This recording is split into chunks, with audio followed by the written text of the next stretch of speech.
I just finished rewatching Laaga Chunari mein Daag. I would have to say it's a bit of a complicated rewatch because you can tell that the thought behind it, they want to be progressive, but I still cannot wrap my head around the fact that the moral compass keeps shifting throughout the movie. Our protagonist, Vibhavari, she enters this work to financially support her family. The story wants us to see her as this very strong character and someone who's having to carry this very crushing burden for the sake of her loved ones. She is initially an ambitious woman, but the choice that she makes, in that she's not given any agency because she's forced into these circumstances by people in positions of authority.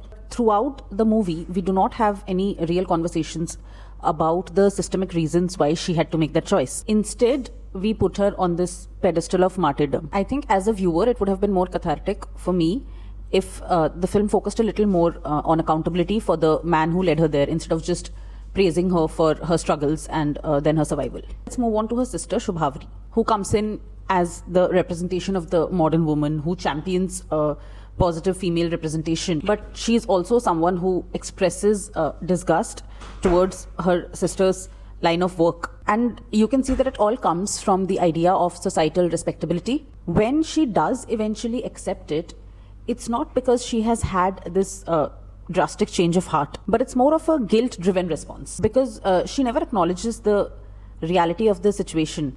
What makes it easier for her to digest is making her sister a martyr who had to sacrifice her dignity to provide for her and their family.